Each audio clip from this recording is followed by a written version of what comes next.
مجلس شروع کرنے سے پہلے سورہ فاتحہ اور 3 مرتبہ قل هو اللہ بانی مجلس کی والدہ محمودہ بیگم کے لیے اور آپ سب کی مرحومین کے لیے۔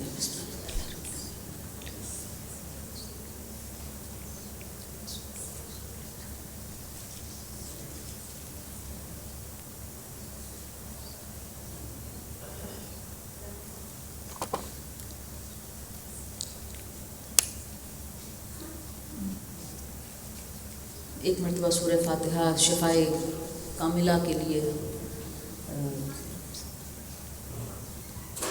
اس خانے کے منتظمین سمینہ بخاری کے بھائی اور ان کی فیملی لنڈن میں بہت شدید اس وائرس کا شکار ہیں، ایک مرتبہ سورہ قل هو فاتحہ ان کی صحت کاملہ کے لیے۔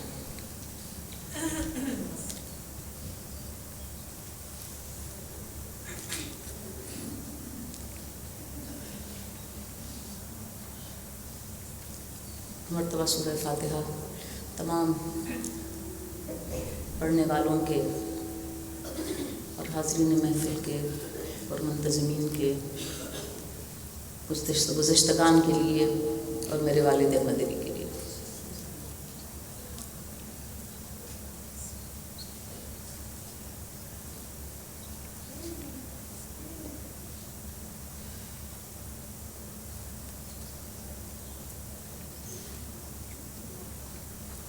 اعوذ باللہ من الشیطان الرجیم، بسم اللہ الرحمن الرحیم، الحمد للہ الذی خلق اللیل والنہار بقوتہ ثم یضاء بینہما بقدرتہ وجعل لکل واحد منہما حدا محدودا وامدا ممدودا، والصلاة والسلام علی سید المرسلین خاتم النبیین سیدنا الممجد بشیرنا المؤید المصطفى الامجد محمود الاحمد بالقاسم محمد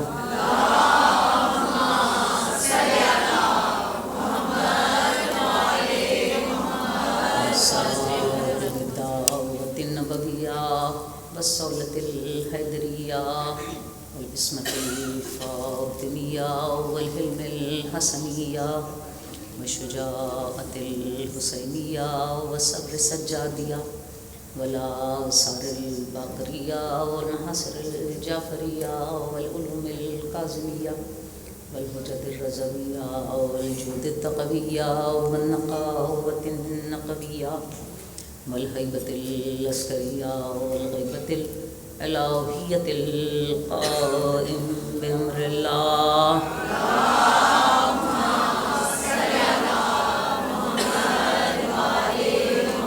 اما بعد فقد قال اللہ تبارک و تعالی فی کتابہ المحکم بخطابہ المتقن وقولہ احسن، بسم اللہ الرحمن الرحیم، والفجر والیال عشر والشفع والوتر واللیل اذا یسر، هل فی ذلک قسم للذی حجر، الم تر کیف فعل ربک بعاد ارم ذات العماد التی لم یخلق مثلها او فی البلاد، وثمود الذین جابوا الصخر بالواد، وفرعون ذی الاوتاد فاکثرهم فیہ الفساد، فصب علیہم ربک صوت العذاب ان ربک لبالمرصاد۔ صلوات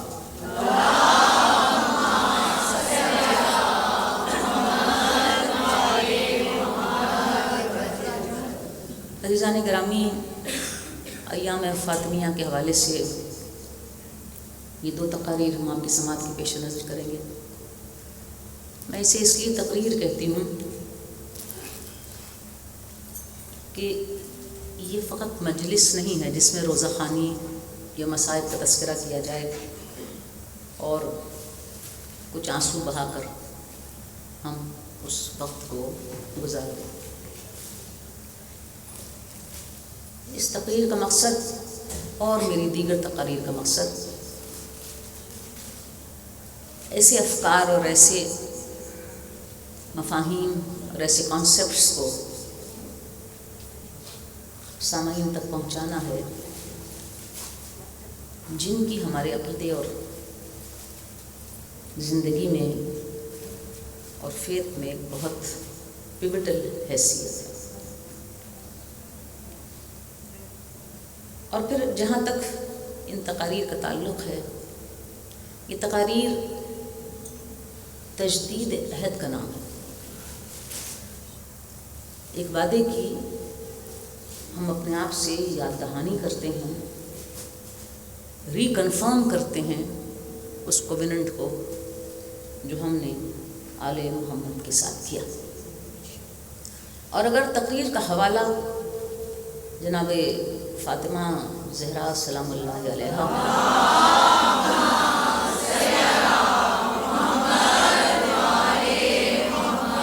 تو پھر اس تجدید عہد کی اہمیت اور زیادہ بڑھ جاتی ہے. عزیزان گرامی، جناب فاطمہ زہرا سلام اللہ علیہا کی حیثیت، شخصیت اور آپ کا مقام یہ بہت ڈیپ اور بہت گہرا مفہوم ہے جس کو بیان کرنا بھی بہت مشکل ہے اور اسے سمجھنا بھی بہت مشکل ہے. بات یہ ہے کہ جب بھی کوئی عظیم کام یا عظیم امر انجام دینا ہو اور وہ کام بڑا کسی فرد کے سپرد کر دیا جائے کہ آپ کو یہ کام انجام دینا ہے، تو بہت ممکن ہے کہ وہ فرد اس کام کو بہترین طریقے پہ پوری جان لگا کر، پوری صلاحیتوں اور کیپیسٹی کو بروئے کار لا کر اسے انجام دے اور کمال کے درجے تک پہنچا دے. لیکن ایک فرد واحد سے اس بات کی ایکسپیکٹیشن نہیں کی جا سکتی کہ اس کی زندگی کے بعد بھی اس کے کیے ہوئے کام کو وہ دوام رہے گا. اس کی زندگی تک تو آپ یہ ایکسپیکٹیشن رکھ سکتے ہیں کہ وہ جس مشن کو لے کر آگے بڑھا وہ اس کی حفاظت بھی کرے گا، اس کی تبلیغ بھی کرے گا، اس کی حفاظت بھی کرے گا، اس کو آگے بھی بڑھائے گا، اس کے لیے سب بازیاں لگائے گا. لیکن اس کی حیات چونکہ ہمیشہ باقی رہنے والی نہیں ہے، تو یہ گارنٹی کوئی نہیں کر سکتا کہ وہ لیگیسی اس کی اسی طرح چلتی رہے گی. اب یہ کام چاہے دنیاوی ہوں یا آخرت کے ہوں، سماجیت کے ہوں یا سیاست کے ہوں، اس میں کسی بھی مشن کو آگے بڑھانے کے لیے، اس کی لیگیسی کو قائم رکھنے کے لیے ایک فرد کے ساتھ افراد چاہیے، شخص کے ساتھ اشخاص چاہیے، اور وہ افراد جو اس فرد کے ساتھ ہوں اور وہ اشخاص جو اس شخص کے ساتھ ہوں، ان کی لیول آف کمٹمنٹ اس فرد کے ساتھ اور اس کے مشن کے ساتھ ایسی ہو جس میں کوئی ڈاؤٹ نہ کریٹ کیا جا سکے، اور وہی لیول آف کمٹمنٹ ہو جو اس فرد کی اپنے مشن کے ساتھ تھی. مثال کے طور پر ہمارے ملک میں بہت بڑی چیریٹی ہے عیدی. اب عیدی صاحب ایک فرد تھے، مثال میں آپ کو سمجھانے کے لیے دے رہی ہوں، تو ان کی زندگی تک انہوں نے بہت جدوجہد جو ان کی کیپیسٹی کی مطابق تھی انہوں نے کی. اچھا، اب اس کے بعد اگر ان کے اس معاملے کو سنبھالنے کے لیے کوئی نہ ہوتا تو وہ چیریٹی بکھر جاتی. آج بھی اسی طرح چل رہی. کیوں؟ پیچھے لیگیسی کو سنبھالنے کے لیے اتنی ہی کمٹمنٹ کے لوگ تھے، ان کے ہی اپنے گھرانے میں سے. اسی طرح ہمارے ہاں سیاست میں بھی آپ یہ دیکھیے کہ ہم یہ تو شور مچاتے ہیں کہ یہ خاندانی اور موروثی اور اس طرح کی سیاستیں ہیں، لیکن حقیقت تو یہ ہے کہ جو بھی فرد اس سیاست کی اور ان اصولوں کی یا ان آئیڈیالوجیز کی بنیاد رکھتا ہے یا جس نے بھی رکھی، اس لیگیسی کو آگے بڑھانے کے لیے جب تک اس لیول کے کمٹمنٹ کے لوگ نہ رہے یا سامنے نہیں آئے وہ لیگیسی اس طرح نہیں چلی. ہمارے یہاں سیاسی پارٹیوں میں دیکھ لیں, بھٹو صاحب مر گئے, پھانسی چڑھا دیے گئے. اگر ان کی بیٹی اس لیگیسی کو لے کر آگے نہ بڑھتی تو پھانسی کے ساتھ ان کی آئیڈیالوجی کو بھی پھانسی لگ چکی تھی. تو یہ سماجیت ہو اور ہم یہ کہیں کہ جو موروثی ہے, یہ بات موروثیت کی نہیں ہے, بات یہ ہے لیول آف کمٹمنٹ, اس فرد کے ساتھ بھی اس کے مشن کے ساتھ بھی. تو یہ لیول آف کمٹمنٹ سچویشن میں ڈیولپ ہوتی ہے. اچھا, اب اس لیگیسی کو اگر دین کے معاملات میں رکھا جائے تو اللہ نے بھی تو انسانوں کی فلاح کے لیے, بہبود کے لیے ایک نظام, ایک آئیڈیالوجی, ایک طرز معاشرت, یہ ساری چیزیں ہمارے سامنے پیش کی. تو کیا ایک فرد واحد کے ذریعے سے کی؟ لقد ارسلنا رسولنا تکرم, ہم نے تکرار کے ساتھ لگاتار رسول بھیجے, ایک کے بعد دوسرا, دوسرے کے بعد تیسرا, تیسرے کے بعد چوتھا.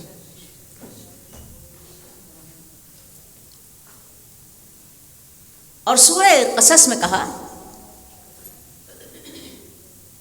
وَلَقَدْ وَصَّلْنَا لَهُمُ الْقَوْلُ لَعَلَّهُمْ يَتَذَكَّرُونَ, ہم نے اپنے قول میں وصل رکھا, یعنی ہمارا قول ایک سے دوسرے, دوسرے سے تیسرے سے جڑا. وصل کا مطلب کہتے ہیں جڑا ہونا. لَقَدْ وَصَّلْنَا الْقَوْلَ لَعَلَّهُمْ يَتَذَكَّرُونَ, تاکہ ہماری نصیحتیں اور ہماری باتیں لوگوں کو یاد رہیں, ہماری پہنچایا ہوا پیغام لوگوں کو یاد رہے. تو یہ وصل رکھنا, ایک کا تعلق دوسرے سے جوڑنا, دوسرے کا تعلق تیسرے سے جوڑنا. لقد وصلنا لہم القول, ہمارے قول میں وصل ہے.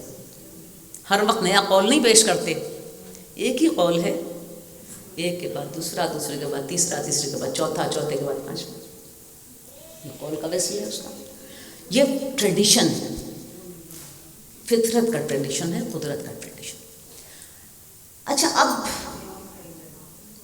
یہ معاملہ, اب ایک نبی آیا, اس کے بعد دوسرا آیا.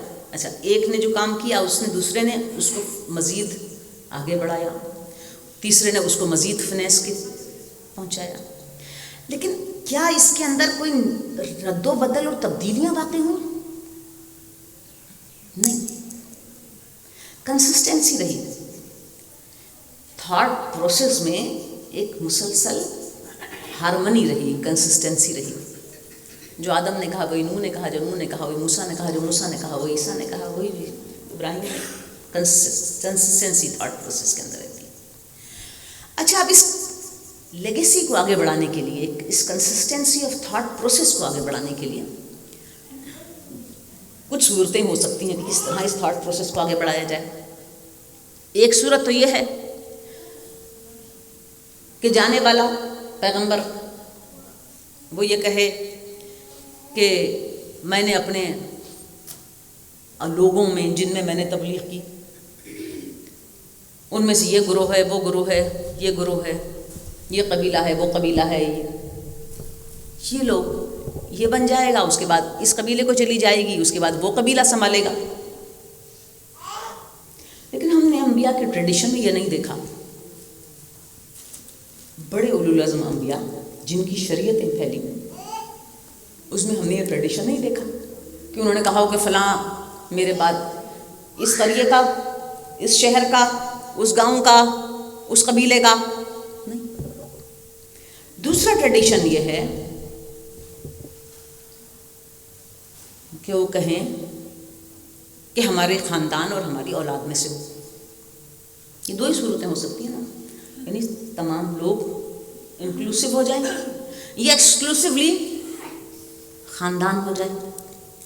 قرآن کریم کا اس کے اوپر کیا رویہ ہے؟ سورہ انعام کی 82 سے 89 تک مسلسل آیات ہیں جس میں اس ٹریڈیشن کو بیان کیا کہ ہم کس طرح اپنی لیگیسی کو آگے بڑھاتے ہیں. ارشاد ہوا تلکا حجتنا آتنا ابراہیم نرفع درجات من نشاء انا ربک حکیم علیم وہب لنا اسحاق و یعقوب وکلا ہدینا ونوحا ہدینا من قبل ومن ذریتہ داؤد و سلیمان ایوب و یوسف موسیٰ و ہارون کذالک نجزی المحسنین و یحییٰ و زکریا و عیسیٰ و الیاس کل من الصالحین و اسماعیل و یاسا و یونس و لوطا و کلا فضلنا علی العالمین و من آبائہم و اخوانہم و ذریاتہم و ممن ہدیناہ و اجتبیناہ علی صراط مستقیم. یہ ہے قرآن کا ٹریڈیشن کہ ہم نے اپنی حجت کو جب تمام کرنا چاہا تلکا حجتنا آتینا ابراہیم علی قومہ نرفع درجات من نشاء انا ربک حکیم علیم. جب ہم نے اپنی حجت کو قائم کرنا چاہا تو ہم نے ابراہیم کے درجے کو بڑھا دیا. اور ہم جس کے درجے کو بڑھانا چاہیں ہماری مرضی.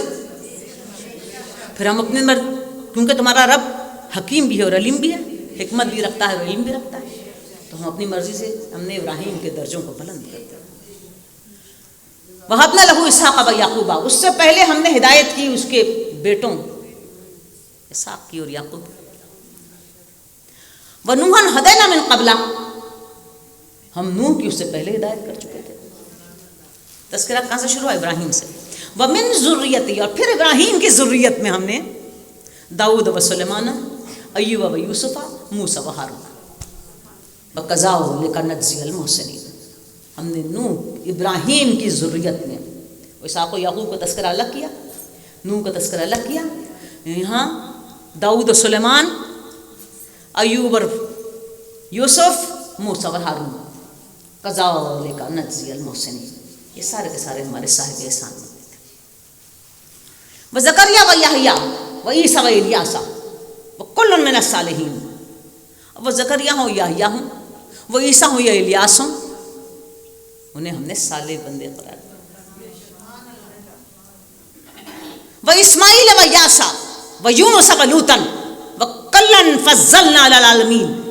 وہ اسماعیل ہوں، وہ یاسا ہوں، وہ لوط ہوں، وہ یونس ہوں، کلن فضلنا علی العالمین،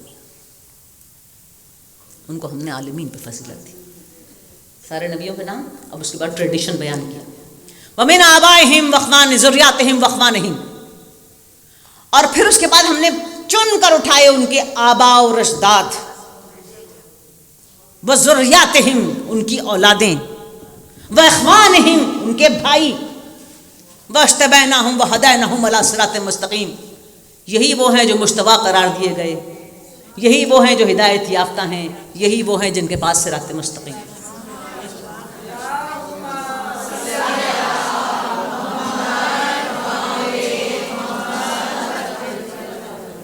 یہ ٹریڈیشن ہے قرآن کا. کہیں نہیں کہا کہ فلاں قبیلہ بنے گا، اس کے بعد فلاں بنے گا، فلاں شہر کے والے ہوں گے، فلاں سفید رنگ والے ہوں گے، پھر کالے والے ہوں گے، پھر حام کی نسل ہوگی، پھر جام کی نسل ہوگی. قرآن نے اپنا ٹریڈیشن بیان کر دیا. کہاں سے؟ ابراہیم سے شروع کیا، نوح کا تذکرہ بیچ میں کیا، ساری اولاد ابراہیم کا تذکرہ کیا، اور پھر کیا کہا؟ وَمِنْ آبَائِهِمْ وَذُرِّيَّاتِهِمْ وَأَخْوَانِهِمْ، ان کے آبا، ان کی اولادیں اور ان کے بھائی. وَاجْتَبَيْنَاهُمْ وَهَدَيْنَاهُمْ إِلَىٰ صِرَاطٍ مُسْتَقِيمٍ. یہی وہ مجتبی بنائے گئے، یہی ہیں وہ ہدایت یافتہ ہیں، اور یہی ہیں وہ جن کے پاس صراط مستقیم ہے. تو قرآن نے ٹریڈیشن کو قائم کر دیا کہ لیگیسی کیسے چلے گی. اب آپ اسے موروثیت نہ کہیں، یہ قرآن کا ٹریڈیشن ہے، یہ موروثیت نہیں ہے، قرآن کا ٹریڈیشن. ہمیں کہتے ہیں نا لوگ اہل تشیع کہ انہوں نے موروثی طور پر ایک امام کا بیٹا دوسرا امام کا بیٹا تیسرا امام کا بیٹا، جبکہ یہ تو شورا بینہم، عوام کی شورا سے. قرآن کریم نے تو کہیں بھی ہمیں اس طرح کے ٹریڈیشن سے روشناس نہیں کرایا کہ نبی کی لیگیسی جو ہے نا وہ لوگوں میں اس طرح تقسیم ہو جائے. نبی کی لیگیسی، اور وہ نبی کی لیگیسی کیا ہے؟ دین. نبی کی لیگیسی کیا ہے؟ کلمہ توحید. نبی کی لیگیسی کیا ہے؟ قسط اور عدل کا پیغام. تو ہمیں قرآن نے کہیں نہیں کہا کہ وہ اس طرح مجمع اکٹھا ہو جائے، کبھی تم بن جاؤ، کبھی تم بن جاؤ، کبھی تم بن جاؤ.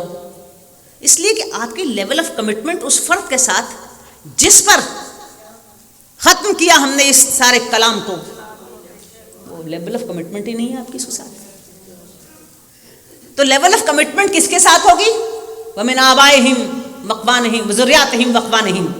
ان کے آبا کے ساتھ ہوگی، ان کے اولادوں کے ساتھ ہوگی، اور ان کے بھائیوں کے ساتھ ہوگی. وَمِمَّنْ هَدَيْنَاهُ وَاجْتَبَيْنَاهُ وَعَلَىٰ صِرَاطٍ مُسْتَقِيمٍ. یہی ہدایت یافتہ ہیں، یہی چنے ہوئے ہیں، اور انہی کے پاس صراط مستقیم ہے. یعنی کتنا کلوزلی گارڈ کر دیا کہ اگر اب صراط مستقیم کی تلاش ہے تو نبی کے پاس ہوگی، نبی کے آبا کے پاس ہوگی، نبی کے بھائیوں کے پاس ہوگی، نبی کی اولاد کے پاس ہوگی. اس کے علاوہ باقی دنیاوی سسٹم آپ چلاتے رہیں، لیکن دین جو ہے نا وہ بڑی کلیئرٹی کے ساتھ قرآن مجید نے اپنی ٹریڈیشن کو بیان کر دیا. اب یہاں 3 لفظ استعمال کیے: آبا، اخوان اور ذریات. آبا باپ دادا، اخوان بھائی، ذریات ذریت یعنی اولاد. اچھا، اب یہاں پر ایک سوال پیدا ہوتا ہے کہ کیا اس ذریت کے اندر ازدواج شامل ہے؟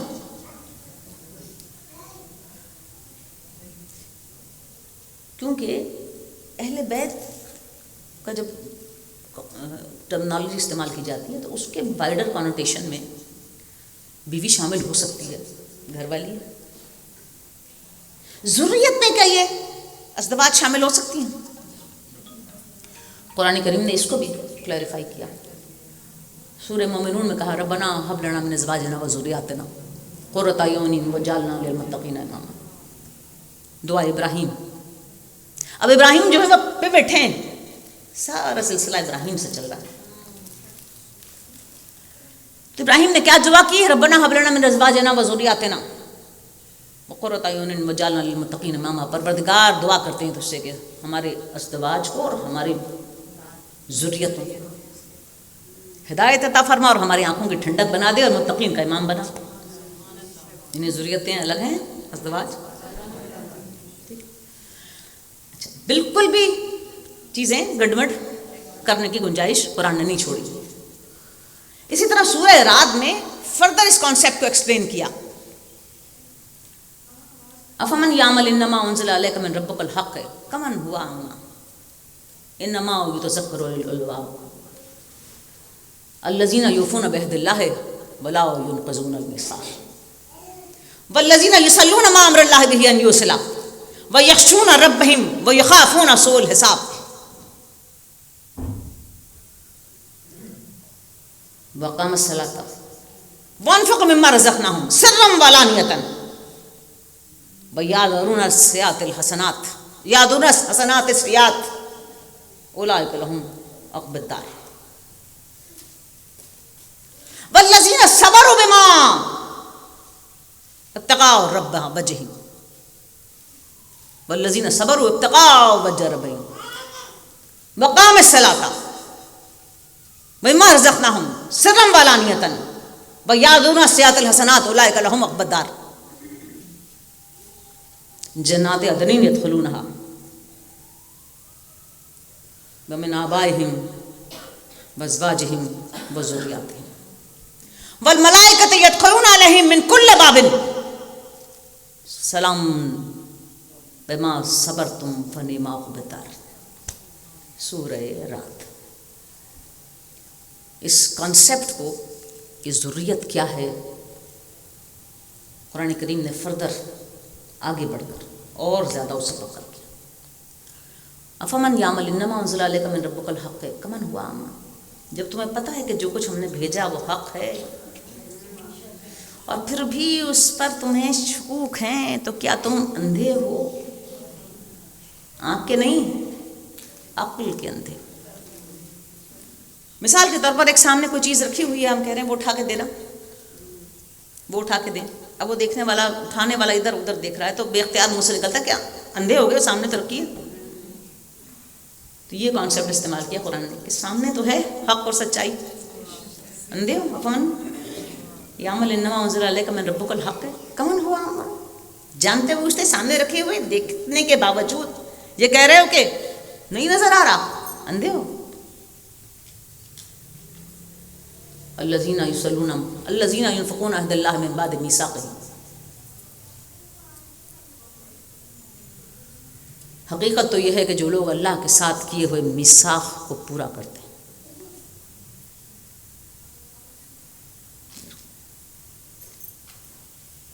وَيَصَلُّونَ مَا أَمْرَ اللَّهِ بِهِ أَنْ يُوصِلَ، اور اس امر کے ساتھ وصل رکھتے ہیں، جڑے رہتے ہیں جس امر کے ساتھ جڑے رہنے کا ہم نے حکم دیا.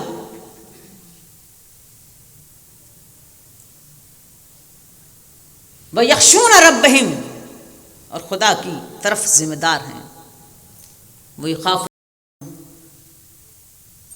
اور خوف خدا اپنے دل میں رکھتے ہیں. وَالَّذِينَ صَبَرُوا ابْتِغَاءَ وَجْهِ رَبِّهِمْ، یہ وہ لوگ ہیں جو صبر کرتے ہیں اپنے اللہ کے چہرے کی طرف دیکھ کے. اب اللہ کے چہرے کی طرف دیکھ کر صبر کیسے ہوتا ہے؟ اللہ کا چہرہ ہے، اللہ کے ہاتھ پیر چہرہ تو نہیں ہو سکتا.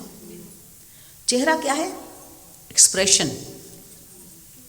خواہش، اظہار. اگر آپ غصے میں ہیں چہرہ، خوش ہیں چہرہ، مغموم ہیں چہرہ. چہرہ کیا ہے؟ ایکسپریشن، مرضی، کیفیت، خواہش. والذین صبروا ابتغاء وجہ ربہم، وہ اپنے راستے پر چلتے ہیں استقامت کے ساتھ خدا کی خواہش کے پیش نظر. وَأَقَامُوا الصَّلَاةَ وَمِمَّا رَزَقْنَاهُمْ سِرًّا وَعَلَانِيَةً وَيَأْتُونَ السَّيِّئَاتِ الْحَسَنَاتِ. اور یہی وہ لوگ ہیں جو قیام صلاۃ کے حق کو ادا کرتے ہیں. یہی وہ لوگ ہیں جو انفاق فی سبیل اللہ کے کام پر آگے بڑھتے ہیں. اور یہی وہ لوگ ہیں جن کی وجہ سے سیئات مٹتے ہیں اور حسنات آگے بڑھتے ہیں. اولئک لہم عقبی الدار، انہوں نے بڑا اچھا گھر اپنا آخرت میں بنایا.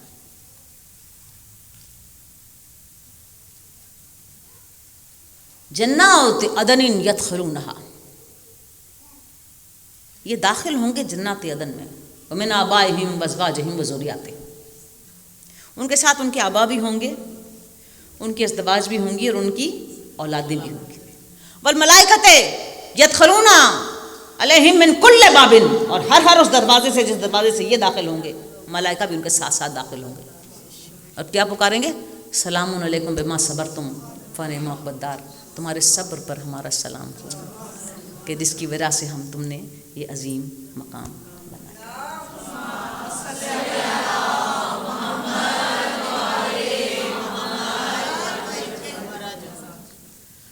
یعنی ذریت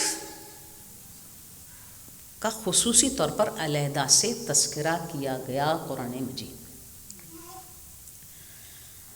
اچھا، اب جناب سامعین، تمام انبیاء ہم یہ دیکھتے ہیں کہ صاحب فرزند ہوئے تقریباً، یہاں تک کہ حضرت زکریا کو بھی عین بڑھاپے میں یا سے سرفراز کیا گیا. 2 مقامات ایسے ہیں کہ جہاں پر سلسلہ بیٹوں سے آگے نہیں چلا اور بیٹیاں منظر پر آئیں. ایک جناب مریم، ان کے بیٹے عیسیٰ، لیکن سلسلہ آگے نہیں بڑھا. حالانکہ مریم کس مقام پر ہیں؟ ان اللہ اصطفاک و طہرک، چنی ہوئی اور طہارت یافتہ. لیکن سلسلے کو وہیں پر روک دیا. کیوں روک دیا؟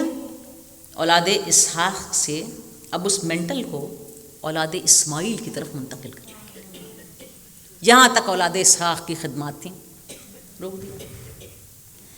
اولاد اسماعیل نے جب اس کا بوجھ اٹھایا تو پوری اولاد اسماعیل میں صرف ایک پیغمبر ہے ختمی مرتبت.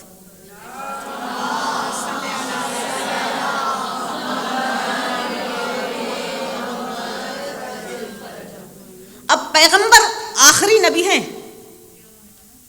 اور سلسلے کو آگے چلنا ہے. قرآن نے کئی مقامات پر کہا کہ ہم قیامت تک حجت سے خالی نہیں رکھیں گے اور ہدایت سے خالی نہیں رکھیں گے. لیکن پیغمبر کا کوئی بیٹا ہی نہیں. آس بن وائل پیغمبر کو ابتر ابتر کہتا تھا، اور ابتر کہتے ہوئے تکلیف ہوتی تھی پیغمبر کو، سنتے تھے جب ابتر. اچھا، اب ابتر کا مطلب کیا ہے؟ جو میں نے اب شروع میں آپ سے تمہید باندھی، اگر فرد واحد کتنی ہی جان مار لے لیکن پیچھے اگر اس کے سلسلے کو سنبھالنے والے لوگ نہ ہوں اسی کمٹمنٹ کے، جو اس کے ساتھ بھی اور اس کے مشن کے ساتھ بھی کمٹمنٹ رکھتے ہوں، تو وہ فزل آؤٹ ہو جاتا ہے، زوال پذیر ہو جاتا ہے. تو آس بن وائل یہ کہتا تھا کہ کتنی بھی کوشش کر لیں محمد ابن عبداللہ، بیٹا تو ہے ہی نہیں ان کے پاس.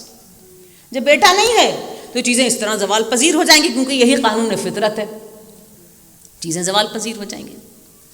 اب یہاں پر آپ یہ دیکھیے کہ پیغمبر علیہ السلام کو بیٹا نہیں ہوا، مطلب زندہ نہیں رہا. جناب ختیجہ کو فرزند پیدا ہوئے. اچھا، اب اگر جناب ختیجہ کے بعد پیغمبر پر یہ پابندی ہوتی کہ وہ کوئی اور نکاح نہ کریں، یہ پیغمبر نہ کرتے، ختیجہ کی مروت اور ان کے احترام میں نہ کرتے، تو اتمام حجت نہ ہوتا. لوگ کہتے کہ کوئی اور نکاح کر لیتے تو بیٹا پیدا ہو جاتا. ایک نہیں کرتے، دو نہیں کرتے، چار نہیں کرتے، تیس، چوتھا، پانچواں، چھٹا. پھر پیغمبر پر دیکھیے یہ ریسٹرکشن بھی ہٹا دی. سب کو کہا کہ ایک وقت میں 4 نکاح رکھے جا سکتے ہیں. پیغمبر پر یہ پابندی بھی نہیں ہے، وہ 4 سے کہیں زیادہ ملٹیپل نکاح پیغمبر رکھ سکتے تھے، یہ بھی پابندی ہٹا دی. ختمہ میں حجت کیا، یہاں تک کہ ماریا قطیہ کو ایک بیٹا بھی پیدا ہوا، حضرت ابراہیم، اور پھر اس کے بعد وہ حیات نہیں رہا. یہ کیا ہے؟ قدرت کی اسکیم. یہ قدرت کی اسکیم ہے کہ وہاں مریم کو بیٹا دیا اور وہاں پر نسل کو روک دیا، اس لیے کہ اب اولاد اسحاق کی خدمات کو اولاد اسماعیل کی طرف منتقل کرنا. اب یہاں آخری نبی کو بیٹا نہیں دیا اور بیٹی دے دی، اور دنیا ابتر ابتر پکار رہی ہے. اور وہ بیٹی جب دربار میں خطبہ دینے کے لیے آتی ہے تو مجمع سے سوال کرتی ہے، وما کان محمد ابا رسول، کیا محمد تم میں سے ابا رجال، کیا محمد تم میں سے کسی مرد کے باپ ہیں میرے علاوہ؟ کسی نے کہا کہ میرے باپ ہے محمد؟ نہیں کہا. اچھا، اب وہ بیٹی نے جب سوال کیا کہ میرے علاوہ محمد کہ تم میں سے کسی مرد کے باپ ہیں، تو کوئی یہ کہہ دیتا کہ آپ اکیلی بیٹی تھوڑی ہیں، اور بھی بیٹیاں ہیں، ان کے تو باپ ہیں نا محمد. ہمیں کہیں تاریخ میں نہیں ملتا کہ کسی نے کہا ہو کہ اوروں کے بھی باپ ہیں محمد. سب چپ. مگر نہ بھی زندہ تھیں مثال کے طور پر اور بیٹیاں، تو ان کی اولادیں ہوتی. بھئی آپ اکیلی کلیمنٹ کیسے ہیں؟ یہ تو اور زیادہ مسائل، اور بھی زیادہ اولادیں ہیں، ان کے تو باپ ہیں نا محمد. کہیں سے کوئی جواب نہیں آیا کہ محمد کس کے باپ ہے؟ محمد فقط فاطمہ کے باپ. اچھا، اب محمد فاطمہ کے باپ ہیں اور فاطمہ نے یہ کلیم فائل کر دیا. اور فاطمہ کس مقام پر ہے؟ محمد کی اولاد، محمد کی بیٹی. ہم نے یہ طریقہ، یہ ٹریڈیشن جناب ابراہیم علیہ السلام سے ہی دیکھا. ابراہیم مکے میں آئے، ہاجرہ اور اسماعیل کو وہاں چھوڑا. کیا کہہ کر چھوڑا؟ رب انی اسکنت من ذریتی بواد غیر ذی زرع ربنا لیقوموا الصلاۃ. اے پروردگار، میں اس وادی بے آب و گیا میں اپنی ذریت کو چھوڑ رہا ہوں، اندہ بیتک المحرم، تیرے محترم گھر کے سائے میں، ربنا لیقوموا الصلاۃ، تاکہ وہ قیام صلات کے حق کو ادا کریں. یہ نہیں کہا کہ مکے میں بڑی بستی چھوڑ رہا ہوں, یہ اتنے سارے قبیلے چھوڑ رہا ہوں, یہ بے شمار لوگ چھوڑ رہا ہوں. نہیں, کس کو چھوڑ رہا ہوں؟ من ذریتی بواد غیر ذی زرع عند بیتک المحرم, ایک غیر آباد وادی میں تیرے پاک گھر کے سائے میں, ربنا لیقوموا الصلاۃ, تاکہ کیا کریں گے؟ صلاۃ کے حق کو ادا کریں. اب اتنے عرصے کے بعد آپ ایک گواہی دیتے ہیں, اشہد انک قد اقمت الصلاۃ. کس کی گواہی دیتے ہیں؟ پڑھے جاتے ہیں نا آپ لوگ یہی بات, اشہد انک قد اقمت الصلاۃ وآتیت الزکوٰۃ وامرت بالمعروف ونہیت عن المنکر. کس بات کی گواہی دیتے ہیں؟ ابراہیم کی چھوڑی ہوئی اس پاک گھر کے سائے میں کس کو چھوڑا؟ ذریت کو. مکے کو نہیں, عربوں کو نہیں, قبائل کو نہیں, ذریت کو جو پاک گھر کے سائے میں چھوڑا.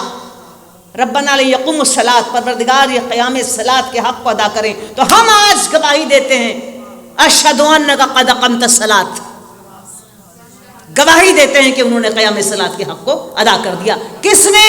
امت نے, مکے والوں نے, مدینے والوں نے نہیں, ذریت نے.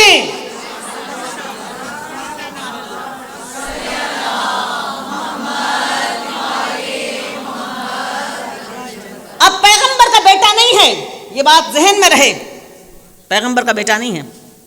پیغمبر کے پاس کیا بیٹی؟ قرآن کریم میں کسی اور نبی کی بیٹیوں کا بھی تذکرہ ہوا. شعیب کی بیٹیوں کا تذکرہ ہوا, وہ پانی بھرنے کے لیے آئیں, موسیٰ نے گھڑے بھر دیے, شعیب نے ایک بیٹی موسیٰ کے نکاح میں دے دی. بس اس کے بعد کوئی تذکرہ ہوا کہ ان کی کوئی اولاد تھی, کوئی ذریت تھی اور انہوں نے کام انجام نہیں. یہی سے معاملہ مریم والا پیغمبر کے ساتھ ہوا. ماں عیسیٰ پر بات کو روک دیا, یہاں محمد پر بیٹے کو روک دیا. ٹھیک ہے, لیکن معاملہ یہی ہوا کہ وہاں بھی بیٹی تھی, یہاں بھی بیٹی ہے. لیکن اب اس بیٹی کو منظر پر لانے کا طریقہ کار کیا ہو؟ خدا کی اپنی اسکیم ہے, اپنی اسکیم آف تھنگز ہے. اگر خدا پیغمبر کو 10 بیٹے 20 بیٹے دے دیتا, کیا فرق پڑتا؟ بھائی اوروں کو دیے تھے نا, اس پیغمبر کو بھی بیٹے دے دیتا. لیکن فضائے عرب کا عالم یہ تھا کہ ایک بیٹی بھی اس طرح مظلوم ہوئی کہ قبر پیغمبر پر آ کر کہہ رہی ہے کہ بابا آپ کے بعد مجھ پر اتنے مصائب پڑے کہ روزے روشن پر پڑتے تو شب تار میں تبدیل ہو جاتا. تو آپ یہ سوچیے کہ اگر بیٹے ہوتے تو, اب بیٹے سے وہ تھریٹ نہیں فیل ہوتا نا, بیٹے سے تو تھریٹ فیل ہوتا ہے کہ بھائی فوراً ہیئر اپیرنٹ وارث موجود ہے, بیٹے سے تھریٹ فیل ہوتا. اگر بیٹے ہوتے تو کیا وہ زندہ بچ جاتے؟ 1 2 10 50 بھی ہوتے, سارے کے سارے قتل کر دیے جاتے. شاید لوگ پیغمبر کی زندگی کے اختتام کا بھی انتظار نہ کرتے, سارے کے سارے قتل ہو جاتے, خانہ جنگی ہو جاتی. پیغمبر کو بیٹی دے کر ذریت کو مستور کیا, ذریت کو چھپایا کہ تھوڑے دن تم بھی آسانیاں دیکھ لو اور شرارتوں کے زینے چڑھ لو, لیکن ایک وقت ایسا آئے گا جب چھوٹے چھوٹے بیٹی کے بیٹے جب اپنے مقام اور کمال پر پہنچیں گے تو وہ ایسے چیلنج کے ذریعے سے ہر اس کو مٹا دیں گے اور ہلا دیں گے جو اللہ کے راہ میں کھڑے ہونے کے لیے کوئی کوشش کرے گا. مستور کیا. اچھا, اظہار کہاں ہوا اس کا؟ آئے مباہلہ. بھائی بیٹی کے بیٹے کیسے ذریت بنے؟ کیسے بنے ذریت؟ بیٹا کیوں نہیں دیا؟ بیٹا دیتا بیٹے کے بیٹے ہوتے. عرب قبول کر لیتے, نہیں عرب قبول نہیں کرتے. عرب کو ایک فاطمہ قبول نہ ہوئی, بیٹی جسے کوئی تھریٹ اپیرنٹ نظر نہیں آتا تھا. لیکن سیاست کے میدان میں بیٹی تھریٹ نہیں بنتی, اور اس عرب کے معاشرے میں بیٹی کیسے تھریٹ بنتی؟ تو کیسے مستور کیا ذریت کو؟ فمن حاجک فیہ من بعد ما جاءک من العلم فقل تعالوا نبدو ابنانا وابناکم نساءنا ونساءکم انفسنا وانفسکم ثم نبتہل فنجل لعنۃ اللہ علی الکاذبین.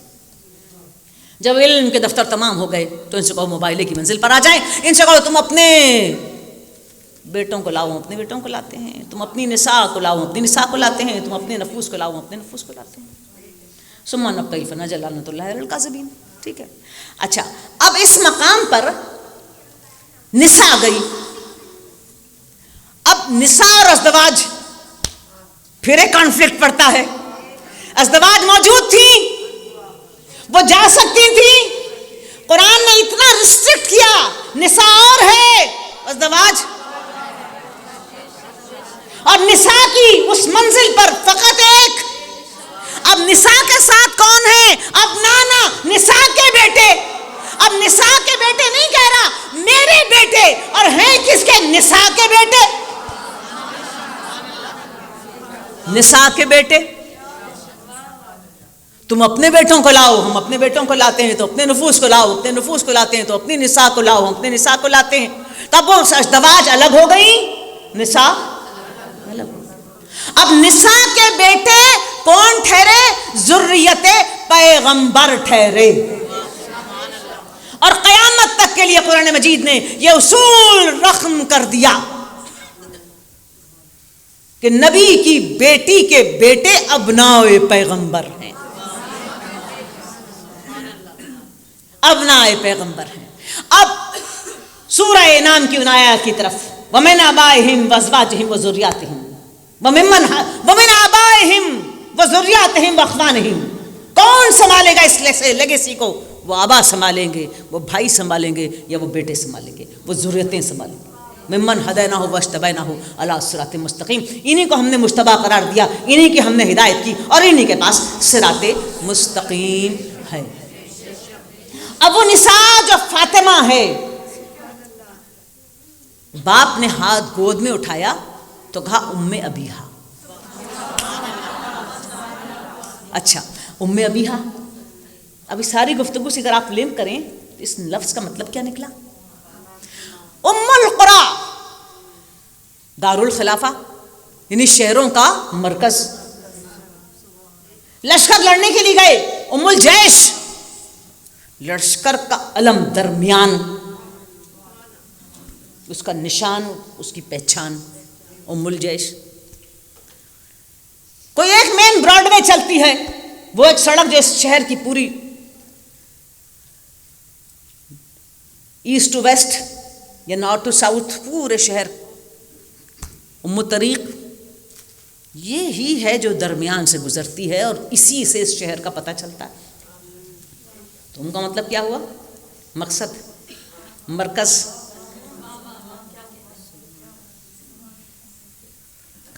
ٹارگٹ، حقیقت. تو باپ نے کہا ام ابیہا،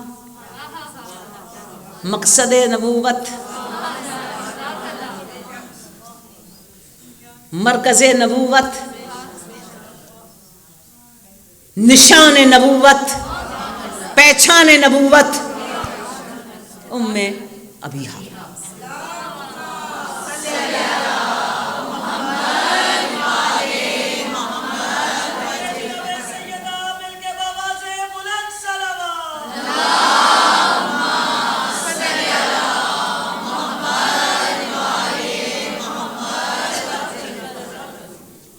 تو کیوں کہا ام ابیہا پیغمبر نے؟ باپ کی ماں، سمجھ میں آنے والی بات ہے نہیں. باپ کے مقصد کا مرکز، باپ کی لیگیسی کو لے کر آگے بڑھنے والی، باپ کی شناخت، باپ کی پہچان، باپ کے دائرے کا مرکز ام ابیہا. اب یہ اسکیم تھی اللہ کی کہ پیغمبر کو بیٹا نہیں دیا، بیٹی دی، مستور کیا. کچھ عرصے کے لیے اس چیلنج کو لوگوں کی آنکھوں سے بلر کر دیا، پھر اسی بیٹی کے بیٹوں کو ابنائے نبی کہلا دیا. اسی بیٹی کے بیٹوں کو ابنائے نبی کہلا دیا۔ اللہ اکبر۔ جناب فاطمۃ الزہرا سلام اللہ علیہا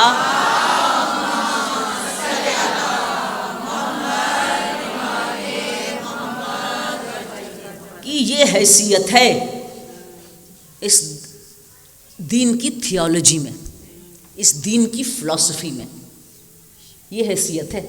یعنی بیٹے کے ذریعے سارے نبیوں کی جو لیگیسی ہے بیٹوں کے ذریعے چل رہی ہے، اور پیغمبر کو بیٹا دینے کا مطلب یہ تھا خانہ جنگی قتل عام، ناممکن تھا بیٹے کا سروائیو کرنا۔ اللہ نے اس بیٹی کے ذریعے سے اس کے ابناء کو ذریت پیغمبر قرار دیا۔ اب یہ وہ مرحلہ ہے اور یہ وہ وقت ہے، یہ وہ مشکل ہے، یہ وہ بڑا کام ہے، یہ وہ عظیم امر ہے کہ جس کے انجام دینے کے لیے، اس دائرے کا مرکز بنے رہنے کے لیے، اس ام الجیش لشکر کا علم اٹھائے رکھنے کے لیے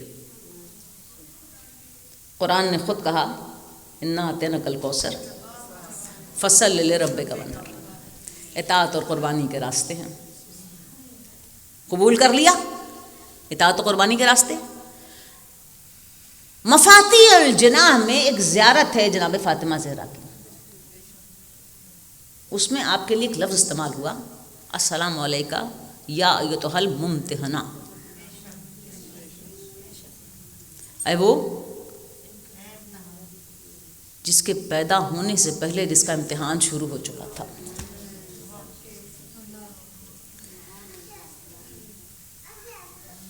کل کی تقریر میں فردر اس موضوع کو آگے بڑھائیں گے اور دوسرے صورتوں کے ذریعے سے کہ کہاں مقام فاطمہ ہے، بہت مشکل ہے سمجھانا اور اس کو قبول کرنا مقام فاطمہ۔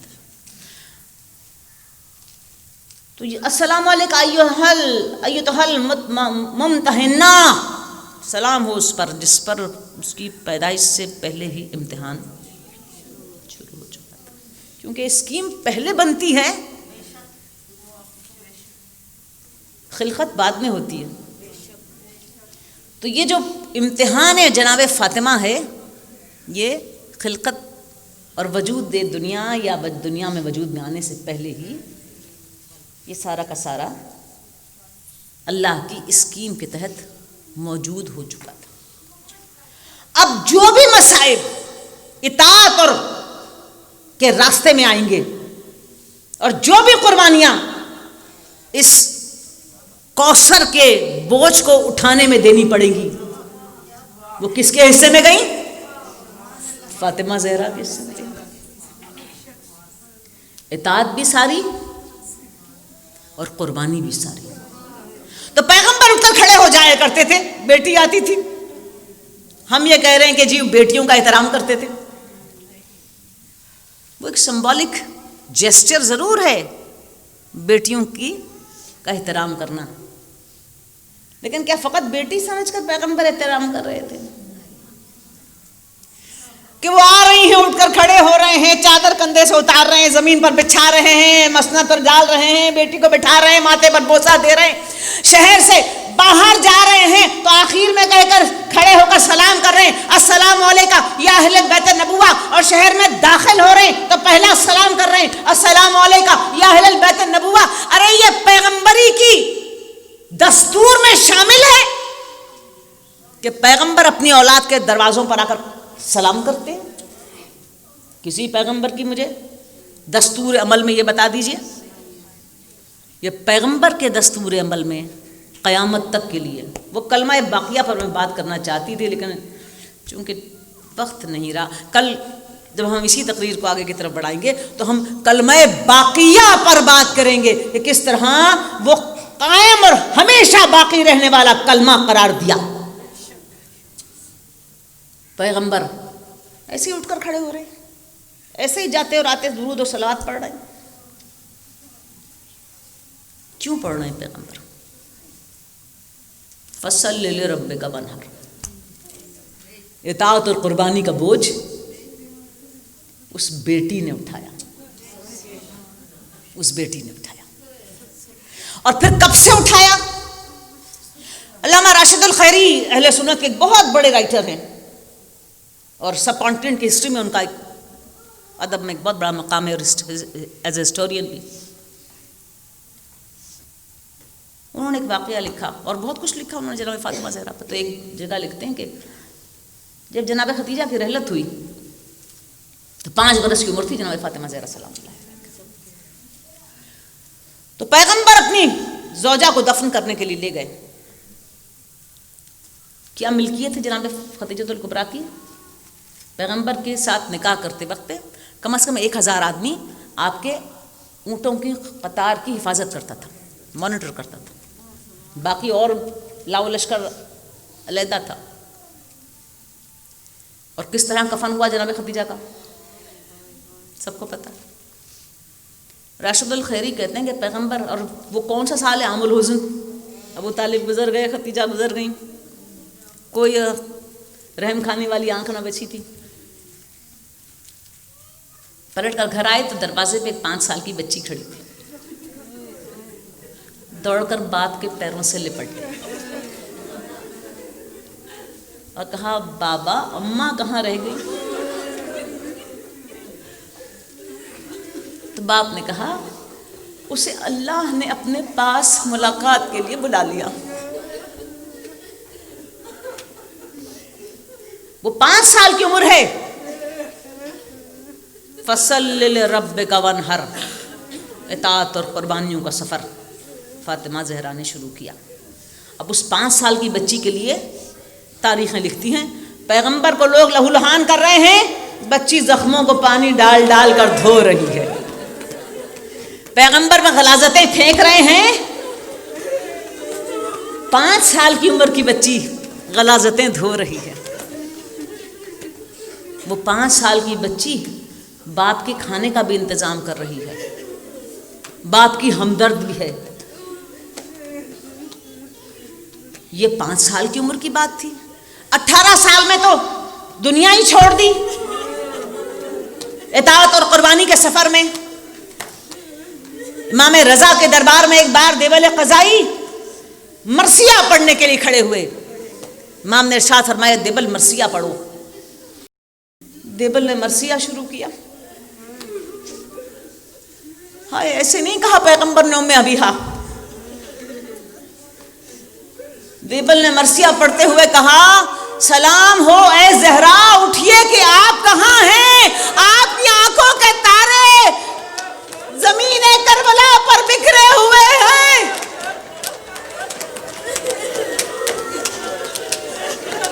اے زہرا اٹھیے اور دیکھیے آپ کا حسین کیسے پیاس میں تڑپتا ہوا قتل کیا گیا. اے زہرا ذرا دیکھیے تو آپ کے تارے کہاں کہاں بکھر گئے. کسی کی قبر مدینے میں ہے، کسی کی عراق میں ہے، کسی کی بغداد میں ہے. یہاں تک کہا دیوبل نے تو امام رضا نے کہا ایک جملہ اور بڑھا دے کہ زہرا کے ایک بیٹے کی خبر طوس میں ہے.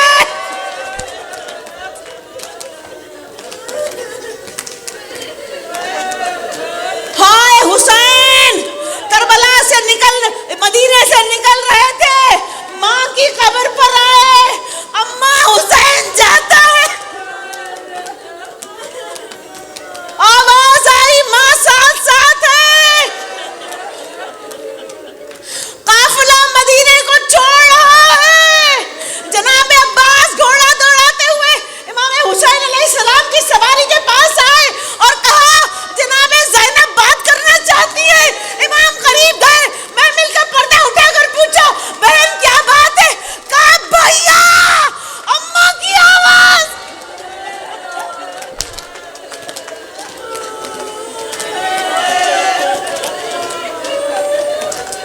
شام کا زندان تھا، زندان بان پہنچ گیا سید سجاد کے پاس. ہر روز ایک عورت تمہاری زندان سے باہر نکل جاتی ہے اور اس قفل کو توڑ دیتی ہے. امام نے ارشاد فرمایا ہماری کیا مجال ہے ہم قفل کو توڑ دیں. کہا یہ جو کونے میں بیوی بیٹھی ہے اس کی آواز اس جیسی ہے. امام نے کہا اچھا آج رات کو دیکھیں گے